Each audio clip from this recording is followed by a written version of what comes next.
Montana Territory, spring of 1882, and the blood on her lip hadn't even dried when Violet Waverly rode out under the moon with nothing but a bruised rib, a broken heart, and two children tucked up in a wagon like fragile glass. She did not look back. The man she had married in Missouri 5 years earlier had become a stranger with fists. First it was the silence, then it was the shouting. Then came the bruises, the kind that made her little boy, Holden, cry when he touched her cheek. Now she left with her daughter Hattie clutching a rag doll and whispering, "Mama, are we going to die?" "No," Violet said, gripping the reins tighter, her knuckles white. "Not anymore." They crossed into Montana after 6 days of hard travel, cold nights, stale bread, and old apples. The wagon's wheel cracked once, and Violet fixed it herself with shaking hands. She wrapped her ribs to keep from screaming when she lifted anything heavier than a pot. Hattie was 5. Holden was 7. They were the reason she kept going. The land opened wide past the last ridge, rolling green, the smell of pine, a sky so big it made her eyes sting. And there, like God himself had placed him in her path, stood a man fixing a fence line beside a weather-worn barn. He had a broad chest under a faded linen shirt, his sleeves rolled up, hands thick with calluses. His horse stood nearby, reins tied to a post. She would have kept riding if not for the way he looked up, slow and steady, not startled, not angry. Just looked at her like he meant to understand something. She stopped the wagon. "Are you lost?" he asked. His voice was low, rough in a kind way. Violet swallowed hard. She felt her lips split again when she tried to speak. "No," she said. "I am running." He walked forward, calm and quiet, and looked at the children without flinching. Hattie peeked over the wagon rail. Holden stared with wide, tired eyes. The man nodded once, then said, "The name's Quentin Vale. This is my land." Violet hesitated. "We will not stay long, I need a place to rest, for the night." Quentin looked up at the sky. "Looks like rain coming." When she said nothing, he pointed toward the barn. "You can take the loft. It is dry and safe. The kids can sleep in the hay. I will bring food." She blinked fast. "Why would you help us? You look like someone who has not been helped in a long time," he said simply. That night, Violet sat in the straw with her children curled around her. Quentin brought stew, warm bread, and a blanket that smelled like the sun. He said nothing about the bruise under her eye or the way she flinched when he passed her the bowl. 2 days later, the wagon wheel cracked again.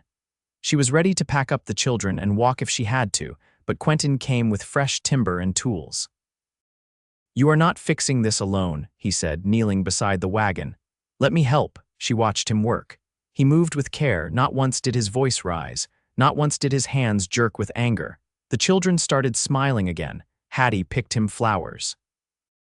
Holden followed him around the corral, asking questions about horses.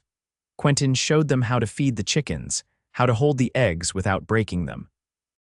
Violet tried to keep her distance, but the quiet of the place, the way he looked at her not with pity, but with patience, started to wear down the walls she had built. One morning, she found Holden sitting on the porch steps, holding a slingshot Quentin had carved for him.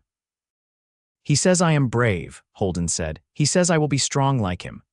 Violet's throat closed up. By the time summer came, Violet had not left. The wagon sat repaired but unused.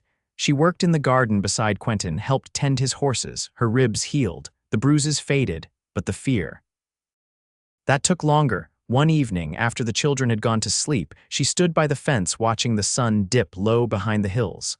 Quentin brought her a cup of coffee, the tin warm in her hands. "Are you waiting for him to come after you?" he asked quietly. She nodded once. "I was," she said, "but I do not think he is coming. He never wanted the children. He only wanted to hurt something smaller than himself." Quentin watched her face, his brow tight. "You do not have to leave," he said. "Not unless you want to." She looked at him then, really looked. The way his jaw twitched when he was thinking, the kindness in his eyes, the steadiness in his voice. "I do not want to go," she said, her voice barely above a whisper. He reached out, slowly, gently. His hand brushed hers. Her fingers curled around his before she even realized they had moved. "I will never hurt you," he said. "Not ever." And for the first time in years, Violet believed a man's word, By mid-July, the garden rows were thick with green shoots, and Violet had calluses on her palms from turning soil with the short-handled hoe Quentin insisted she keep for her height. The children spent most mornings fishing down at the creek with twine lines and bent nails. Violet let them run barefoot now. She was still learning how not to fear the sound of sudden footsteps, but she no longer jerked at the creak of a door hinge or flinched when someone raised a voice to call across the yard. That afternoon, she was kneeling in the squash row when she heard Quentin's boots crunching over the path behind her. She didn't stand. Instead, she brushed dirt from her fingers and waited. "You ever do any preserving?" he asked, squatting beside her with a tin pail full of green beans. "Only with salt," she said. "My mother boiled everything in vinegar till it tasted like regret," he chuckled. "Got a root cellar under the smokehouse. Could show you how I do it if you want," she nodded. "I'd like that." She followed him past the corral, where a pair of red hens pecked under the fence rail. The smokehouse door was low and warped at the bottom. Inside, the air held the clean sting of cedar and the faint weight of years-old tobacco. He moved aside a rickety shelf and uncovered a trapdoor with iron hinges. "Watch your step," he said, descending first and lighting a lantern with practiced hands. The cellar was cool and smelled like sweet earth. Shelves lined the walls, holding rows of jars filled with peaches, onions, carrots in brine. Violet ran her fingers along the glass, surprised by how full the space was. "You do all this yourself?" He set the lantern on a hook. "My sister helped before her husband moved her to Fort Benton." Violet turned. "You have a sister, too, Carrie and Lorna. Carrie's older, lives in Spokane. Lorna's the one who used to come out here. She had a way with cucumbers." There was a quiet moment, long enough to feel the dirt floor beneath her feet. "You miss her," he nodded. "Most days. She always said I needed someone to make me talk more." Violet picked up a jar of cherries. "Not sure you're so quiet," she said. "You just speak when it counts." He stepped closer, just enough that she could hear the rasp of his breath. "I think you do the same." She didn't move away. "I was told once that silence was a woman's duty." "You were told wrong." She looked up at him, the lantern light catching the edge of his jaw, his gaze steady. "I don't know what I'm supposed to be anymore," she admitted. "You're supposed to be safe," he said, "and steady. And free to decide what you want," she swallowed. "I don't know if I remember how to want anything." "You will." They stood there without touching, without filling the space with words. The silence between them was different now, no longer hollow, but weighted with something real. That evening, after the children had gone to bed with sunburned cheeks and tangled hair, Violet sat on the porch with a needle in her hand and a pile of mending on her lap. Quentin sat beside her with a whittling knife, carving the curve of a bird into a scrap of pine. "I've been meaning to ask," she said, eyes on the rip in Holden's shirt. "You never mentioned anyone else on this land." "There isn't anyone else," he said. "It was my father's place, but he died 6 years back. I stayed because I knew the land. And it needed keeping." "No wife," he shook his head. "Thought about it once, but I couldn't picture anyone staying." She threaded the needle and paused. "And now," he set down the carving and looked at her, not urgently, not with expectation, just a steady kind of waiting. "I see someone who's already here," he said, her hand stilled on the fabric. "I haven't given you anything," she said. "You gave me quiet mornings and the sound of 2 children laughing in the yard. You gave me someone to look for when I come in from the field." She didn't answer, but she didn't look away either. When the moon rose high and the air turned cool, she leaned her head against the porch rail and closed her eyes. Quentin didn't move closer, didn't press. He just stayed beside her, the carved bird resting in his palm. It was not finished, but it was taking shape. August brought dry heat and long light, the kind that clung to your shoulders and made the hills shimmer like hammered brass. Violet rose early most mornings to beat the heat, often finding Quentin already in the pasture with his sleeves damp and his hat low against the sun. The rhythm of their days had settled into something quiet and abiding. She baked bread with sour starter he showed her how to keep fed. He mended the chicken coop roof after a coyote dug under the fence one night. There was no need to talk about staying anymore. She had stayed. One afternoon, Violet stood in the woodshed sorting through stacked cords of pine when she heard the clatter of hooves. She stepped out into the sunlight, shading her eyes, and saw a wagon creak up the trail from the southern ridge, two bay horses pulling a high-seated rig, a woman at the reins and a boy sitting beside her. Quentin came around from the barn, wiping his hands on a strip of worn cloth.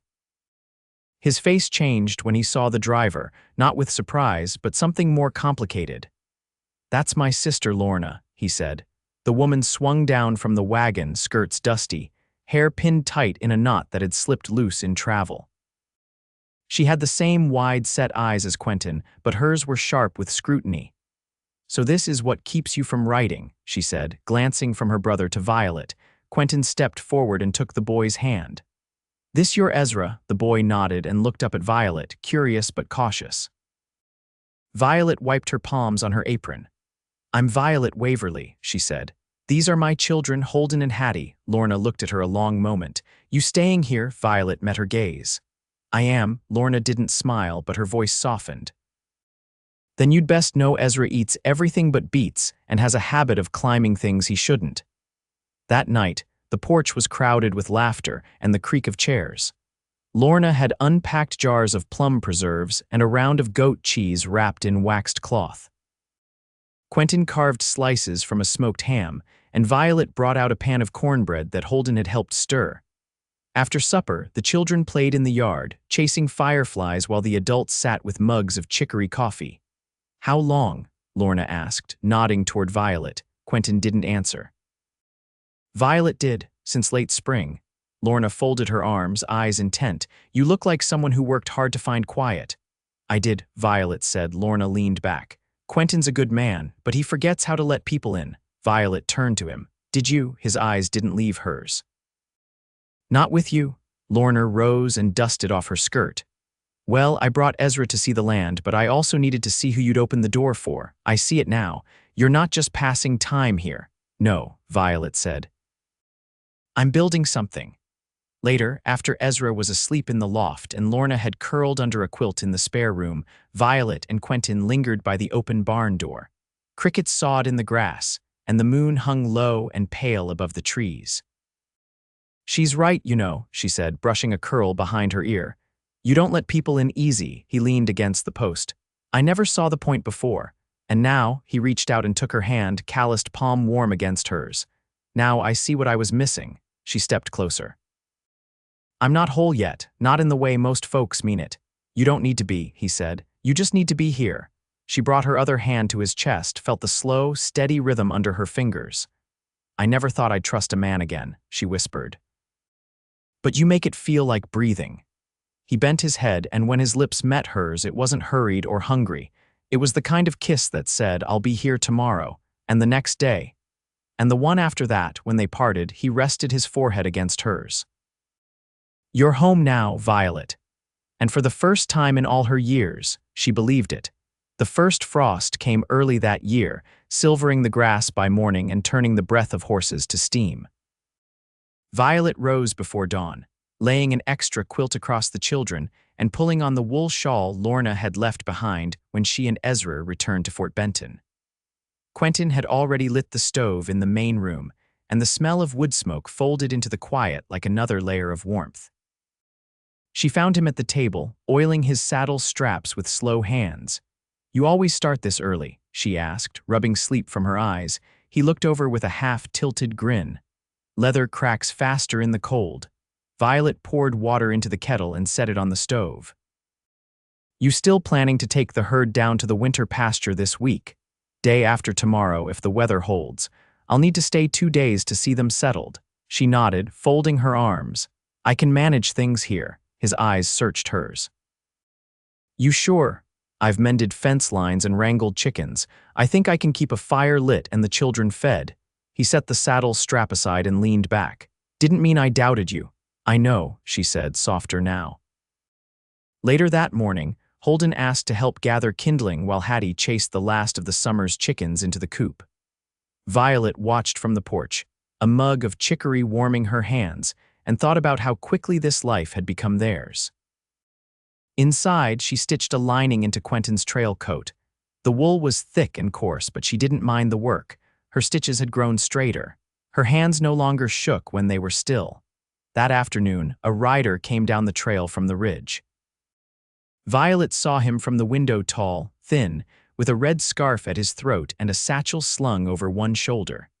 Quentin met him out by the corral. Their voices didn't carry, but she saw the way Quentin's brows drew together, the way he folded the note the man handed him and stared at it a long time before tucking it into his pocket. When he came back inside, he hung his hat by the door and didn't speak right away.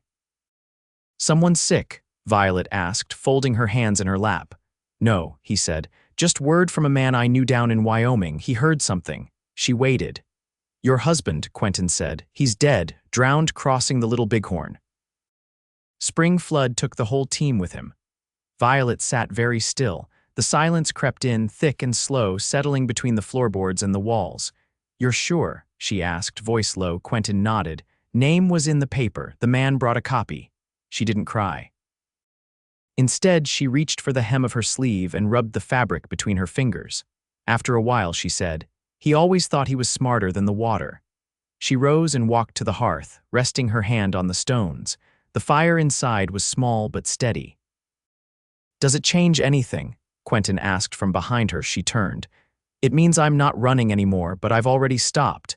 He crossed the room and stood beside her. "You don't need to carry his name if you don't want it." "I don't," she said. "I never did." They stood a long time like that, quiet but not empty. That night, she tucked the children in and sat on the edge of the bed, brushing Hattie's hair with her fingers. "Will we stay here always?" Hattie asked sleepily. "If you'd like to," Violet said. "I like the horses," Holden mumbled from the other bed. "And Mr. Vale," Violet smiled. "I do too." Later, when the house was still and the coals in the stove had burned low, she found Quentin outside, leaning against the fence with his coat drawn tight. She stepped beside him, the grass cold under her bare feet, the stars spread thick overhead. "I keep thinking I should feel more," she said, "but I don't, not about him. You don't owe that man your grief." She looked at him, his face shadowed and calm. "But I do feel something," she said.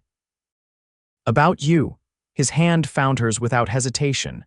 "Then stay," he said. "I already have." He turned to her, brushing a piece of wind-blown hair from her cheek. "Then let me ask you plain," he said. "Do you want to make a life together? Not just this season, not just this house."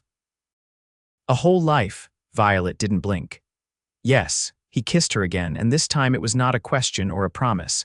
It was the feeling of roots taking hold after long wind and weather. A home not just built, but grown. The snow came down steady by the second week of November, soft and slow, blanketing the pasture fence rails and muffling the sound of the outside world. Violet stood at the washbasin in the corner of the main room, sleeves rolled, wringing out a cloth. The cabin smelled of cinnamon bark, and a kettle hissed gently on the stove. Hattie sat nearby, stitching a crude doll dress with uneven seams while Holden whittled a twig into something narrow and sharp and proud. Quentin stepped in from the cold, brushing snow from his shoulders. His coat was damp, and his boots left prints that melted fast on the floor planks. "They're heading down from the ridge," he said, hanging his hat on the peg. "Two families from out by the timberline lost their roof in the wind last week. They'll need shelter for a few nights." Violet turned, drying her hands. "We've room in the loft, and the barn's warm with the hay stacked high enough. You'll want to check the stove pipe before they come. Smoke's been slow to draw." He nodded and pulled the kettle off the heat. "You always see what I don't." She smiled, brushing a strand of hair from her forehead with the back of her wrist. "Only because I've had to." That evening, as the wind picked up and the fire cracked low, Quentin brought in a second cot from the barn and set it near the hearth. The newcomers arrived just before dusk, a man with windburned cheeks, his wife wrapped tight in a wool shawl, and two pale-faced girls with red noses and quiet eyes. Violet welcomed them with bowls of root stew and warm bread, and when the younger girl cried softly in the night, it was Violet who rose and sat with her until her breath evened out. By morning, the storm had passed. The sun broke pale through the clouds, and the world outside glinted with fresh snow. Violet stepped out to fill the water pail and found Quentin already scattering grain for the hens. He moved slow, favoring one shoulder. "You're hurt," she said, setting the pail down. "Tripped on the ice by the shed," he muttered. Should have taken the longer path around. She stepped to his side, brushing snow from his collar. Let me look. Inside, she eased off his coat and unpinned the shoulder seam of his shirt. A bruise bloomed deep across the muscle, angry and dark. It's not broken, she said, pressing gently. But you'll hang nothing for a week without wincing. He watched her hands move. You've a way of making things feel lighter, she glanced up. I used to feel small all the time, now I don't. You never were, he said. You just weren't seen. Their eyes held a moment longer than the silence allowed. Then she reached for the salve tin and dipped her fingers in. You'll smell like mint and pine for days, she said, working it into the skin. Could be worse, he said, voice low. That night, after the visiting family had moved on with thanks and promises of trade, Violet sat near the fire, sewing a new hem on her coat. Quentin sat beside her, his arm resting easy in a sling she'd fashioned from a feed sack and a length of curtain tie. I've been thinking, he said, watching the fire. She didn't look up. About what? About the land. I've been holding it in my own name since my father passed, but I think it ought to carry your name too if you want it. Her needle paused in the cloth. You do that? I would, he said. Not because you need it, but because I want you to have a say in this place, in all of it. She set the coat aside and turned to him. I never thought I'd have anything again that felt mine. But this land, these walls, this life, it feels like I belong here. You do. He reached for her hand, his touch careful. She laced her fingers through his. Then let's make it official, she said. Let's marry before the year turns. He smiled, something quiet and sure. We'll need a circuit preacher, he said. Last I heard, one rides through the valley just before Christmas. Then that's when we'll do it, she said, with snow on the roof and the children at our side. The weeks passed in a hush of cold and work. Hattie practiced her letters by the fire, writing her name and mama and home in careful script. Holden helped Quentin mend the sled runners and carve a new yoke for the oxen. Violet stitched a dress from blue flannel, plain but fine. Quentin wore his only suit coat, brushed clean and pressed beneath the weight of his steady pride. The preacher came just after the solstice, his beard rimed with frost, his voice rough from travel. They married by the hearth, with Holden holding the ring and Hattie clasping a small bouquet of cedar branches and dried wildflowers. The vows were brief, but Violet's hands didn't tremble when she spoke her part. Afterward, they shared a meal: roasted squash, salt pork, and a pie made from the last of the preserved cherries. Music came from a fiddle Quentin pulled down from a high shelf, the strings slightly warped but still sweet. They danced slow, the children clapping in time, and when the fire burned low, Violet leaned her head against Quentin's chest and breathed in the cedar tang of his coat. Outside, the snow fell again, featherlight and quiet. Years later, when neighbors spoke of them, they said the Waverly place was the kind of homestead where the gate never stuck, the hearth never burned cold, and the people inside knew the worth of silence, of steady hands, of shared laughter over hard-earned bread. Violet and Quentin walked the land together each season, planting and harvesting, teaching the children how to listen to the wind, how to read the sky. They grew older with grace, not soft but rooted. And in all the years that followed, neither ever needed to say, I love you in the way others did. It was in the way Violet pressed her hand lightly to Quentin's shoulder each morning, in the way he carried her stool to the garden row before she'd ask. It was in the way they never left a chore half done, never let the other face a storm alone. Their life was not grand, but it was good. And it was theirs entirely.